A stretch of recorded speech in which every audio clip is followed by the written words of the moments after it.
Now the question is, who is the forgiver? Let's go back to the book of Jeremiah, chapter 31 and 34. It says, "And they shall teach no more every man his neighbor and every man his brother, saying, Know the Lord, for, for they shall all know me, from the least of them unto the greatest of them, saith Yahawah. For I will forgive their iniquity, and I will remember their sins no more." Now, this is the part that people cannot understand. Who is the forgiver? Yahawah is the forgiver, that spirit. So when they say the spirit of the Lord, the angel of the Lord, Jehovah, Yahawah, whoever you're referring to, that spirit, Yahawah, is the forgiver. So under the old covenant, for example, when you slay an animal and whatever for sin, right? Is the lamb or the goat or the cow perceived as the forgiver? No, you believe and understood that Yahweh is the forgiver. This is just a mediator. This is just a token of my forgiveness from Yahweh, not the actual forgiver. Now, when it comes to Yahweh Shai, right, he was a token of the forgiveness, just as a lamb was a token of forgiveness. But we don't perceive the lamb to, or the goat or the cow to be the forgiver. Why, when it comes to Yahawashai, he is being perceived as the forgiver. Yahweh is the forgiver. Let's read it one more time. It says, where it says, for I will forgive their iniquity. Who is the I? It's not the lamb, it's not the cow, it's not the goat, it's not Yahawashai is the forgiver. Yahweh is the forgiver. And this is why we get so crazy about the whole New Testament and what means. Yahweh has always been the forgiver. And because we lose sight of that, sometimes we also don't even understand how forgiveness works, because some things may happen in our lives. He already forgiven us. But guess what? The lower parts of us is ruling so much to the point where we're overriding the fact that, hey, Yahweh has already forgiven you. So why are you dying in your guilt, in your shame, in your fear, in your confusion, in your, why are you dying in that if he has already forgiven you? That means you don't really believe that he forgave you. Forgave you. Yes, what you did was terrible, but you are not terrible. There's a big difference. And yes, it's okay to hold yourself accountable for, you see, like healthy guilt, but you don't just blame yourself, just continuing in that, and especially if it's something that you really could not do much about. Yes, you can know that you can endanger something, someone, or so forth. Yes, you can take blame for that, but not to drown yourself in sorrows. And no, Yahweh is our forgiver, right? Let's go to the book of Psalms. Let's go to the book of Psalms, chapter 32, and we'll start at verse 2. I will start at verse 2. It says, we start at verse 1. Blessed is he whose transgression is forgiven, whose sin is covered. Blessed is the man unto whom the Lord imputeth not iniquity, and in whose spirit there is no guile. Let's look for the word impute. Just give me 1 second. To credit to a person or cause. Now this much is done. So, if the Most High doesn't impute sin on you, meaning, yes, he doesn't lay that upon you. It's just like you're in a relationship and the person you're with did you wrong, right? But you love that person so much that you don't account it for a transgression. The love outweighs it,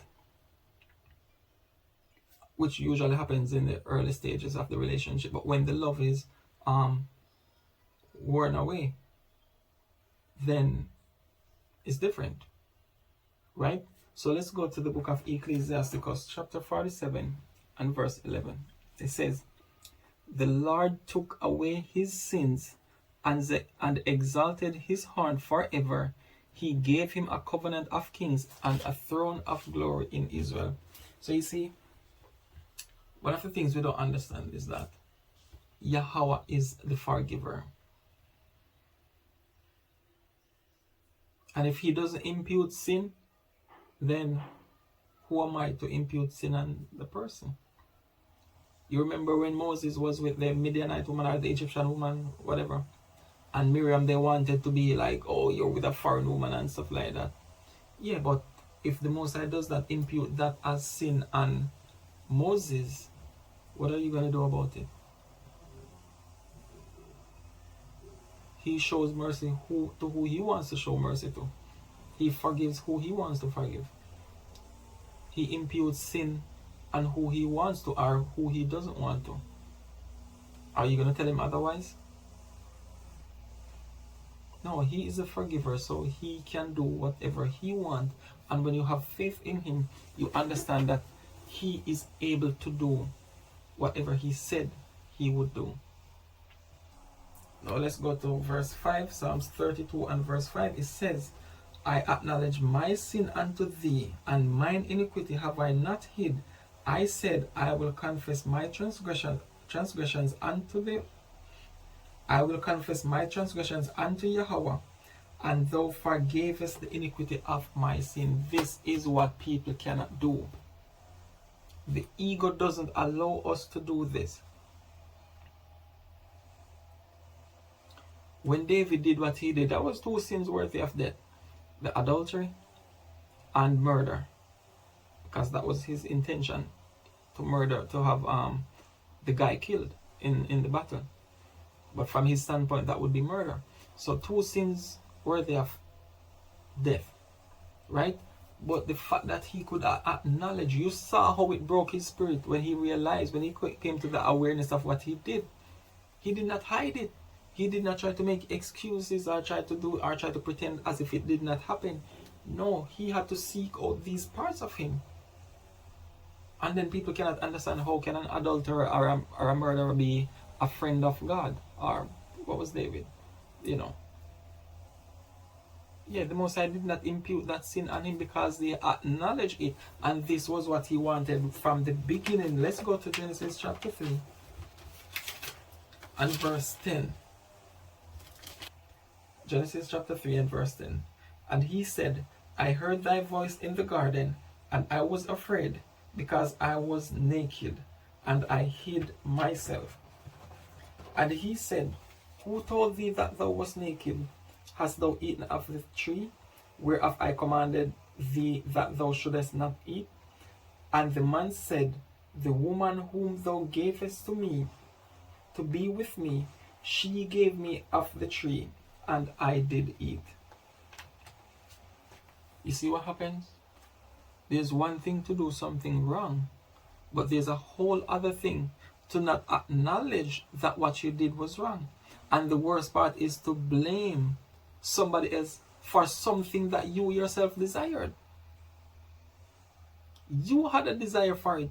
It doesn't mean that you have to be aware of your desire, but your job is to seek out your own heart to see if this desire is there. So he did not acknowledge, he did not confess, he blamed somebody else. And guess what? That sin was imputed on him, and death by that sin. It's the same thing with us. Yes, you're going to sin, you're going to do something against the will of the Most High. But what is it that you're supposed to do when you find yourself in that situation? You acknowledge it and you confess.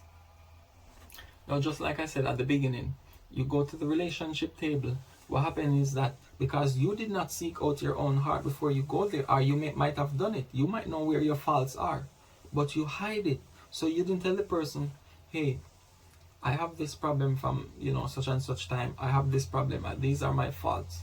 You did not acknowledge. You did not confess them to the person. Now you get into a relationship. The person is doing this thing, not intentionally, but you are being triggered by what the person is doing. You've never made it known to the person. No, you have this strong reaction, and then you're blaming the person that he's doing something that the person has no idea that, hey, me putting this here, or me singing this song. Like I was watching this movie, the guy, his wife died. So, but the wife used to sing a certain song to his daughter. Now he started talking to another woman, and he brought her to his daughter, and they were singing this song that his wife, the child's mother, right, used to sing when she was yet alive. And he got so mad at the woman, and the woman couldn't understand what happened, what did she do, whatever. She didn't even know that his wife died. She thought they were divorced. So you see, you have to do that so the person can have compassion, so she would understand that, okay, this is going to trigger back a certain memory of your wife that's going to put you down in a certain state because you haven't mourned the loss, or you haven't grieved the loss properly. So with compassion, I'm not going to inflict the same wounds on you, but rather relieve it. For compassion to take place, you have to acknowledge and confess. That's something that that's something that the ego will not do. And as long as the ego is ruling, or as you'd say, the flesh or the human nature, as long as that part is predominant, then the spirit is going to be suppressed. We have to learn to acknowledge, we have to learn the importance of confessing.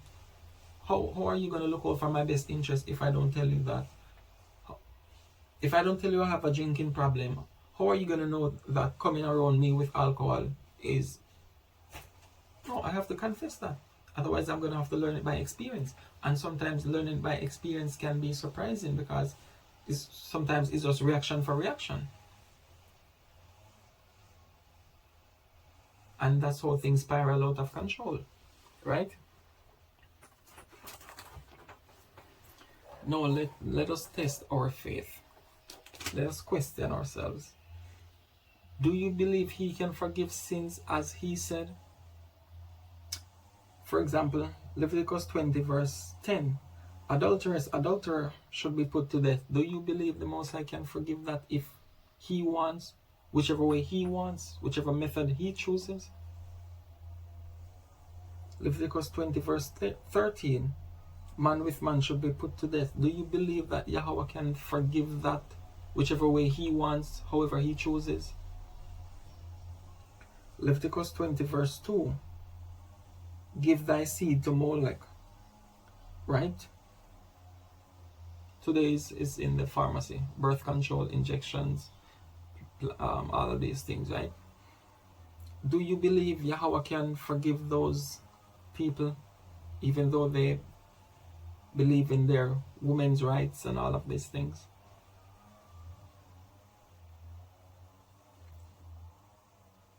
Leviticus 20 verse 9. You dishonor your parents. Do you believe that the Most High can forgive or not lay upon you the sins of your deeds? Do you believe he can do that? Leviticus 20 verse 11. You lie with your stepmother. Do you believe the Most High can forgive sin? Leviticus 20 verse 15 and 16. You believe in a woman or a man that indulges in bestiality. The Most High Yahweh can forgive them. Leviticus 20 verse 27. A wizard and a witch. Because it says around there that we should not allow them to live. Right? Do you believe the Most High can forgive them? Right? So we have to ask ourselves if he's able to perform this forgiveness that he had promised. Right? And there are many other cases. These are just few examples, right?